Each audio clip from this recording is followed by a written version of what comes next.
Yeah, I could say like there's so many times where like maybe I'm at the mall trying to try on some clothes, but like I'm trying to take a picture of how it looks, but it doesn't look as good from a camera holding the picture like of the mirror. Mhm. It would look so much better if somehow the mirror was able just to take a picture of me in that Yeah. clothes exactly. So that I can see Yeah. that work.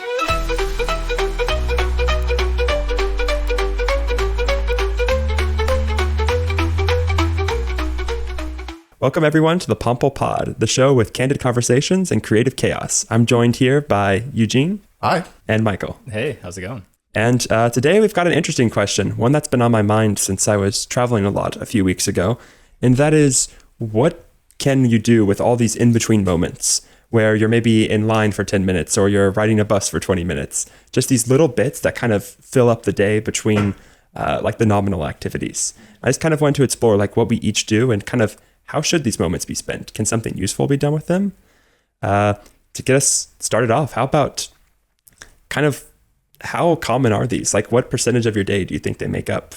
Oh dear. It's a percentage a day. Maybe not percentage, but Do some quick math, I guess. I mean, yeah, like every time you mentioned being in line, sitting in the car in traffic or public transportation is probably like a huge contributor for a lot of people who have like hour and a half commutes and stuff. I mean, that's like 3 hours right there back and forth. yeah. Lunch line, maybe. I mean, for me, I was gonna say I was just talking about to you guys just earlier before we started recording. Like, my mom has a tutoring center. Sometimes, like at the end of the day, because like I sometimes go there and I'm just waiting for us to close up shop and then drive home. So sometimes I may have like 15, 30 minutes, just like I would like to open my laptop and do work, but I don't know if the moment I open my laptop we have to leave. So like I'm just stuck in this kind of this weird limbo of like, okay, I have some time, but it's not actually like meaningful work time. But like besides that, sometimes I'm just like at school or just outside just waiting in line for something. But I would say like if I had to sum it up per day, maybe like an hour and a half, maybe. I think anything more than that might be an overestimate in my opinion. Maybe 2. I'm gonna go for a solid 15 to 20%. Like, Yeah. if you include, so I guess, if you include commute, anytime you're kind of waiting, if I guess you include any time you're like doom scrolling as part of that time that like you were technically in between, then I that's, feel like doom scrolling is like a way to spend them. I mean, it depends what's going on. Yeah, but if we allow that to be time counted on the clock, then it could get like 3 hours, 4 hours a day. Yeah. It's Sounds probably about on right. 10 to 20%, maybe, depending. I'm on board with Michael because I easily walk 15 minutes to and back from school, sometimes twice a day, and then I commute like 45 minutes a day sometimes. Yeah. So between that, waiting in line, like just a class will end and there'll be like 10 minutes before the next class, and I'll walk over there and I'll just be like, oh, I guess I'm here for the next 10 minutes. Yeah. Like absolutely. it easily adds up to 2 or 3 hours every day. Add a dog and you got an extra hour in there too for walking in the morning and evening. Absolutely, yeah. Yeah, no, I was gonna say it really depends if you're the kind of person that moves a lot. Like if you're going from school to work to home and to the gym or something, like there's probably a lot of downtime. For sure. Even like if you are in the gym, you're waiting for your turn to lift the weights. Yeah. I'm like, what do you do between sets? Yeah, Yeah, exactly. I think these moments are particularly difficult because, like Eugene said, they're not quality work time. It's not enough time for you to like sit down your laptop and like pull up something you've been working on and really get deeply invested in like a project or they're difficult moments. So that kind of begs the question, like you've got this 2 to 3 hours a day where you have to do something. I mean, for some of us, it's less. It could be like 1 to 3 hours. So like what can be done that's productive or how should they be spent? I was gonna say, if you're not crushing code at the gym in between sets, like, are you really living your best life? Yeah. It's a interesting one, like what you do at those times. And I'm a bit torn on this one in the following sense. Like, in one sense, I find it to be a really great time to ideate because kind of like you mentioned, there really is such a thing as a ramp up and a ramp down time where when you get on a task, you're going to have to sort of overcome that inertia and then you're going to want to disconnect your brain afterwards. So they're really not good times to get like top of mind conscientious work going on too. But I found it to be really great to do some unconscious processing. And what I mean by that is, like, for example, I'd be sitting on the car for like a commute on the way back and I'm still thinking about some code that I've been writing, but then my brain is like 90% focused on driving and doing something else. And that allows me to kind of subconsciously tackle complex problems. And I found that usually by the time I get home, I actually found a solution to whatever I was struggling with that I may have been struggling with when I was trying to tackle the problem head on to. And I looked into that at some point, and maybe it'll be interesting to link some of the studies I found for a time on this episode when we post it. But there's some research that backs up essentially sort of unconscious brain theories on like your brain actually does essentially some back-end batch processing that allows you to be sort of in that, call it artistic mindset, but essentially find creative problem-solving solutions. Yeah, interesting. So on one hand, I find it really great to be able to solve or to use that time in that sense. But there's also a part of me that's like, this is also a time you should probably spend on a human connection rather than just optimizing it at all times, right? It's probably a good time to catch up on text or, especially if there's someone next to you, maybe put your phone down and then, not just work, but take time for human connection. So I'd be a bit torn between the two. Yeah, actually, Jonathan, you said earlier about like, it's interesting the way how you phrase it, where it's like we have maybe like 2 or 3 hours a day that you said we need to spend. And that might even be like something to poke at, where it's like, does that small amount of time need to be spent being productive or something? And something I was just thinking about earlier, Michael, when you were talking about spending some of that time just for human connections, I was thinking like sometimes on my own, I think for a lot of us, we probably could use some of that time just to have some self-reflection and just thinking about maybe how the last week went. Just thinking about how we can, I don't know, just be a better person at the end, or just other things. But like, I feel like maybe for some people, they just use whatever time they have every waking minute to just do something in a way that sometimes it might just try to distract them from other, for lack of a better word, human moments as well. Just processing things. Sometimes you were just really busy doing some sort of grind session for like code or business related work for a full work day. And then sometimes you do need to just like decompress and kind of just reflect and analyze and, I don't know, do some soul searching if you need to. But I think sometimes you do need that. At least for me, sometimes when I am aware that I have some spare time, I would just try to start just reading the news, at least just make myself more aware of what's happening in the world outside of the office. So that's kind of what I would do. But I think sometimes maybe we don't need to be pushing ourselves to be doing something immediately at the moment. I think even now, there are times where I just sit down and wonder, like, what was life like? Because, I was born in 2001. What was life like before the 2000s, before people had phones and all that stuff? I'm sure some people were just... It was pretty dope. People were just outside. Yeah, people were just outside, like, looking at trees, enjoying nature, just being in the moment. And, like, if you're waiting in line, like, in front of a movie theater trying to go in, like, you're not gonna just start scrolling and going through Instagram or LinkedIn. You're just there. Maybe you're talking with friends, connecting, talking with a stranger, getting to know what their life is like. So yeah, I think you really kind of hit the nail on the head with what I was going to say, which is that when you're in these moments, it's really tempting to just sort of like fill them up by like looking at Instagram or like kind of just like distracting yourself. One thing I'm really guilty of is like listening to music to kind of like, if 90% of my brain is focused on driving, then I'll just take the remaining 10% and I'll sort of like block it out with some sort of stimulation, like listening to music or a podcast or something. But I think I've come to realize more recently, and this is in part because I've been walking my dog a lot and like I won't be listening to music and I'm more in the moment. It's that kind of, there's a lot of value in doing absolutely, or kind of removing stimulation like from your environment. Because then if I'm sitting in the car and there's no music playing, I kind of like let ideas kind of like bubble up to the surface. I can kind of like think about them, or I can maybe interrogate like the way that my emotions are feeling and kind of like consider like what's going on, or like things will come to mind that I'm like, oh yeah, I forgot to do that thing. I should probably do it right as soon as I'm out of the car. Yeah. So there's a lot of value to me in just kind of turning off the noise and letting my brain kind of wonder or be present in the moment. I think that's an important part of the process. I actually make it a hard rule as well when walking the dog to just like not look at a phone or listen to anything and just like kind of be in the moment too. I think, you often hear that narrative, maybe on LinkedIn or other platforms of like, oh, you got to use every single waking moment like to be productive and stuff like that. But there's a part of me that just fundamentally believes that if you really are trying to do something grand, I don't know, win the space race, whatever that means, I'd like to think that if you don't pause to really kind of be in the moment, even just contemplate the world around you that you're doing this for, if you don't take that time, then I guess your pursuit is probably the symbol of some quest for vanity of something like that. You're doing it for yourself or for your own ego stroke than actually the benefit of who you're doing it for. So I think it's, even like on the entrepreneurial side, it's just important to recalibrate whether it's yourself or your purpose, the mission that sort of you and your people are going towards, you kind of need to take that time to really just, situate yourself and just, if anything, remind yourself, okay, like, what are we doing this for? If anything? Yeah. And I think that's a good point about how, people say like, always be grinding, like never stop working. Like it's like, oh, if you have like 10 minutes, then like that's 10 good minutes that you could, I don't even know what they would tell you to do push-ups like in line at the store or whatever, but could have used those 10-minute breaks to turn your company around. Darn it. Exactly.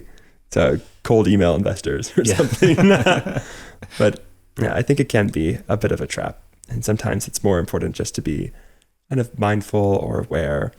Yeah, it is a tax ultimately if you're really constantly on the go. I mean, it's not, most things in life tend to be cyclical in one way, shape, or form. So human performance is no different. And so you want to be able to give it your best performance when it's the appropriate time. But to do that constantly means you're also putting in that effort in inappropriate times. And that's what I mean by it erodes your performance or taxes your performance, essentially. Or can burn you out too. Yeah, 100%. Yeah, I think it's a complicated topic. And there's a lot of I think productivity is very in vogue right now when it comes to like, obviously hard work is great and, people should work hard, but there's a sort of like people like idolize like the grind, or people idolize like people who will like wake up at 3 a.m. and like take a cold plunge. There's that meme of the 3 a.m. morning routine. Yeah, exactly. Yeah. But I don't think that's the actual road to like discovery and improvement. Darn it, we were about to implement cold plunges at 3 a.m. for all of Pample. Please report for your mandatory 3 a.m. cold plunge. Build character through suffering. Yeah. Well, I think that's a interesting interesting discussion about these in-between moments and really how we can make them count. I think there's a lot more that we could talk about, but it's a great to kind of look at the service level and how we feel about them. And that kind of seems like a good time to transition to our next segment, which is Thanks Mom, where we have ChatGPT generate 2 words that we will ideate around and create a business case for. Yep. Or not. Or not. We could fail. We've been good so far, but... Yeah, the last one was tricky. Last week was like trickier than expected. Last week was Turbo Acorn, but like I think it was like the past 2 weeks we were kind of on a roll. I think with some ideas. I think so. That's some good ones. So after we hear the prompt, we'll have 10 minutes to ideate, and then we'll present our ideas. Yeah, this one it's less crazy, a bit more grounded. So for this week, Watch us. This prompt is going to be frost mirror. Okay. Interesting. Okay. It's a bit more tame, I think. Frost mirror. Well, let's work it. Yeah. All right. So as always, we're going to give ourselves 10 minutes, but for you guys, it'll be a beautiful time lapse. All right. Let's start.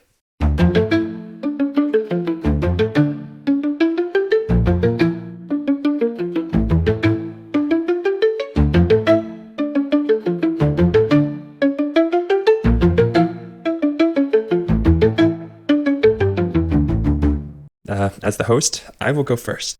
Our first sacrifice. So didn't come up with great ideas today, but first idea I had was that frost obviously kind of like evokes like temperature, like cold objects.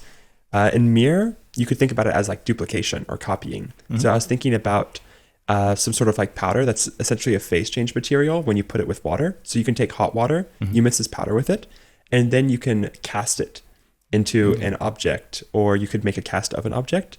And as this water cools down, it becomes a solid at just above room temperature.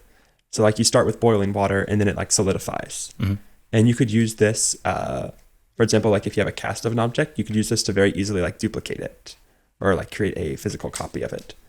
I've seen something similar exist for key duplication, where you'll have like a piece of putty that you can use to like create a cast of a key. Yeah. And then you'll like melt a piece of metal, like using a lighter. But instead of like, needing to use like a lighter and a piece of metal, you could instead use like hot water. Oh, okay. Trying to think about what scenarios this would come in handy besides espionage, but there's... Yeah. No, but that's the material then that you would pour into that mold. Yeah. Like, okay, that's... So, because if the mold itself was made of this material, you would need it even lower. It'd be even harder to like put something in it, because if it was warm, it would melt the mold. For sure, yeah. And I was picturing the putty at first as well. I wasn't sure. But okay, it's the filler material. Okay. You make the duplicate. Yeah, so you can make like parts or a cast, or maybe if you're working in arts and crafts, like and you're doing scene setups for a movie and you want like an arm cast or something, you could use that for like your props or something like that in a movie. or show. Or Yeah, for sure. Just some sort of like a very easily made, cast that can just be made with using nothing but like hot water. okay, that's a cool one. Yeah. I'll go next. So I was thinking, I'll just throw the idea immediately out there. I was thinking like a spray-on, rapidly drying material that can make any surface a mirror. So I was thinking frost is just like the covering, the thin coating of something. Mm-hmm. And I was actually kind of thinking, I was watching like a YouTube short just like a couple days ago about some guy making like Flintlock Woods shoe spray from the Cloudy with a Chance of Meatballs. So he would just spray like some sort of modified spider silk, but that's like its own thing. But what I was thinking in this case was like, you just have like a spray, and you could spray some sort of liquid onto some sort of surface, and then that dries, but it somehow has reflective properties. So I could just like, in theory, I would have this spray, and I could turn like this wall into a mirror if I wanted to. I could turn a tree trunk into a mirror. I don't know, but like maybe there might be a use case where someone might need something like that. Maybe even like I was thinking like if you're in some sort of like isolated environment where you're trying to create like some reflective surfaces so people know like don't go there, because I know for some signs and for some like road signs for like hazards and stuff, they try to make it reflective so people know it's there. Yeah. So maybe that could be some sort of really quick and easy solution to do something like that. Okay. I don't know, maybe someone just needs a reflective surface somewhere, so they could just have a spray that does something like that. Yeah, kind of like how you would dip silver on glass to get mirrors as one way to get it done, but like on any surface, like a wood surface or something like that too. So yeah, like your log cabin, I guess, can become a mirror. Or whatever the need may be there, but you know, it could happen. Yeah, I like the idea of using the spray can to like kind of coat a surface. One maybe potential branch that you could go with that idea is coating like a surface with a heat rejecting material, because there are materials that emit like their radiation in a spectrum that the atmosphere is transparent to. So by coating a surface with this, you can actually keep it like several degrees below ambient temperature, because it can radiate its heat away to space, through the atmosphere. Yeah, that's true. So that might be useful in some cases. Yeah, keeping something keep your car cool while you're while it's in the sun, for example. In the heat. Yeah, that actually might be really good, especially if you have like a black car or something. Just get like a spray. That would probably be pretty cool. Yeah, I had a bunch of different directions, so let's see. Gotta pick one. Let's hear it. First one, I was thinking of frost as in freezing things, and then mirror quite in the literal sense, where it could be essentially a mirror that freezes snapshots of what you look like. Essentially kind of like a smart mirror, because I think a lot of time you have routines and it's really hard to see the day-to-day change, so it could actually log it for you, or you could use it to see what routines are actually effective. Like sometimes you'll, I don't know, got a huge market for different creams and other products, and sometimes like, is that doing anything? Is it really? So this could actually be a log that tells you, hey, this routine has actually done something for you, this one hasn't.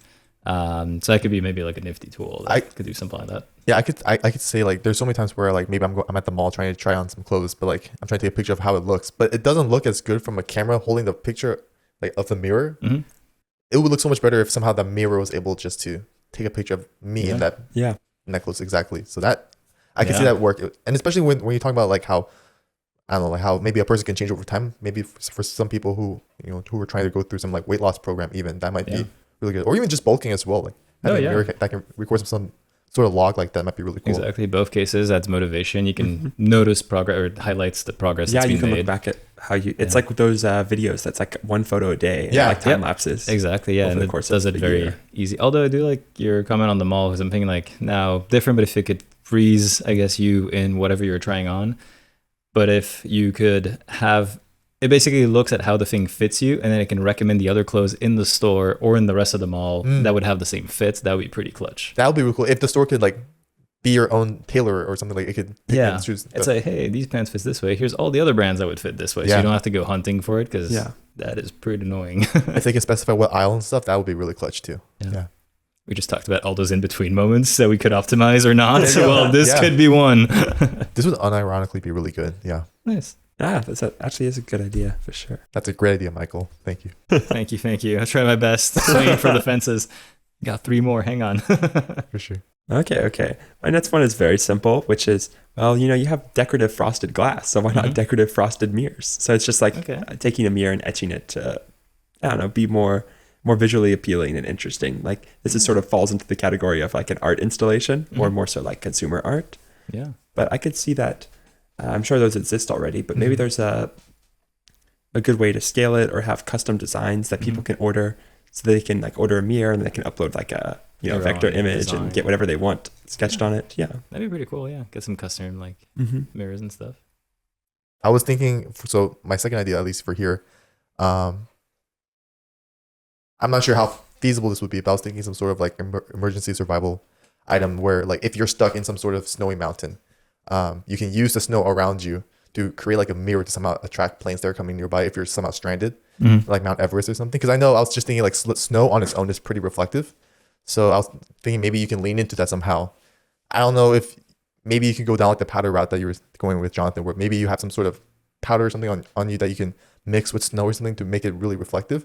And then like essentially like I know that's what like some people do like when they're stranded on an island or on a raft in the ocean where they have some sort of mirror that they can just like wiggle, and then like that if you're a plane you can see that light like just like strobing from where you are in the sky. So I was thinking that might be a pretty cool in situ like survival item maybe that you can do. I don't know if that's physically possible. That was just something from the top of my head I was thinking snow is reflective. Can we do something with that? But yeah, something that at least like gives you a noticeable terrain change or something you can observe from afar if you're like a part of the rescue service. Yeah, I wonder if that maybe like could be snow, could be maybe something with water surface as well, or if it's like used in many cases, then you can like argue there's a good survival case, because then it's like regardless of terrain, it might take from the mirror part of changing reflectivity or calling attention in some kind of maybe not literally in the same way, but in the similar way that having the mirror would have. Yeah. Maybe freezing your attention or something. Yeah. Let's see. Add a more half-baked idea. But I was wondering if you could have a surface that upon contact essentially changes, kind of like it leaves a frosted mark, like either a handprint or a shoe print, and use that to track passages. So I'm thinking maybe in medical applications, or maybe things that require high sanitation rates, or maybe like ultra clean rooms, so you can see where things have been put down. You have kind of like the history of objects that have been put down here, hands that have touched this or that, and you can kind of have a nice visual way of, keeping track of, okay, this surface is truly pristine. Oh wait, no, this one had something on it before.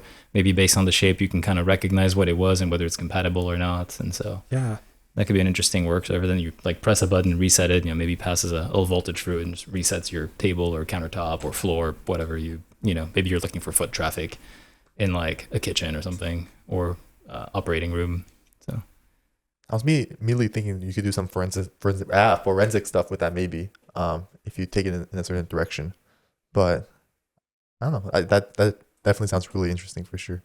Yeah, I'm not sure there fully is a business case for it there, but I was like, okay, that could be kind of an interesting take on it too. At least tracking history. That's an interesting direction to take it for sure. Yeah, I could definitely see a business case depending on how light it is, how easy it is to reset. Like, do you have to throw it out and like put a new one down? Can't cost $1 million. Can you like store it safely and move it around without taking it out of the box and it's covered in marks? Yeah, that'd probably be something you like install, like a flooring or a specific table or something, and like reset it, kind of like a Etch-a-Sketch kind of thing. But so it's sort of like a impression.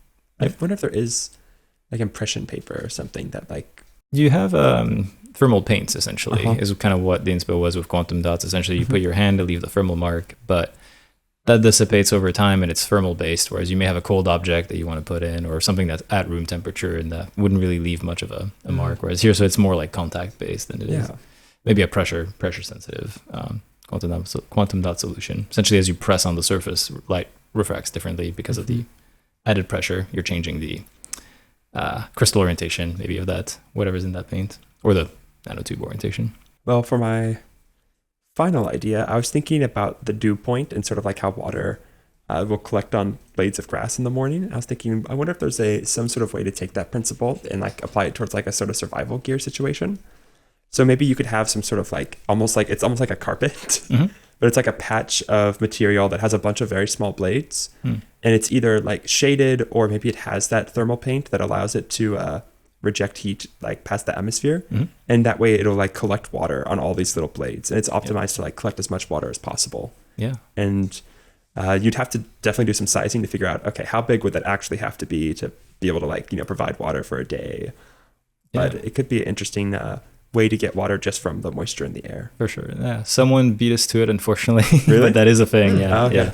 Oftentimes they'll take the form of a mesh. There is a microstructure. Well, they can be a microstructure to it, but essentially it will take the moisture below the dew point, essentially So it'll depend on water content, obviously, and the surrounding ambient temperature and how much you can reduce it by as well. But essentially, it'll passively collect water too. So in the desert or more humid areas too. Yeah, some people are working on that. So there's a couple cool companies working on things of that nature. So good idea. So good that it actually was taken. Take it already. That's a good one. That's how it goes sometimes. Yeah, two very different last directions. I'm just going to like rapid fire them. One was kind of similar to etching on your mirror for decorative purposes, except you would do that on cookies with actual frosting. That's where the frosted flakes came in. But I was like, all right, hang on. Maybe you can do some custom uploads and the old machine will like recreate that little picture on It's almost like a 3D printer that extrudes frosting instead of filament? Or? Yeah, or maybe just powder base and like it'll just kind of like spray it on there or just like kind of like deposit it or something like that. Probably low res, it's probably not going to be like super great, but like a 6-bit resolution image on your cookie. And then the other very different direction was thinking of sort of frost as like freezing or seizing and mirror as like sending back a signal would be a espionage tool that essentially blinds whatever's looking at you. So if you have a camera, essentially it's just like a little smart turret that just looks at that camera and blinds it so that it, you have some things like that kind of with photographers and these sort of strobing lights essentially or reflective clothing that ruin photographers' shots, like when they're paparazzis. Yeah. But if there's something like that could kind of work on like more of a camera or something that's... Yeah, I know that there are, for example, like sunglasses that are IR reflective because a lot of facial recognition technology uses near IR dots. So like what will happen is that if like a system like looks at the sunglasses, it just gets like splashed back with like a bunch of noise. Yeah. So it's not able to like identify the face. Yeah, exactly. So it could be that could be like a good sort of manifestation of something like that too. So frost mirror could be kind of like a fun name for that kind of application. Well, I think those are all interesting takes on what a frost mirror could be. If you've got any ideas, dear viewer, let us know in the comments. And thank you for tuning in, and we'll see you next week. Have a good one. All right, see ya. See you next time.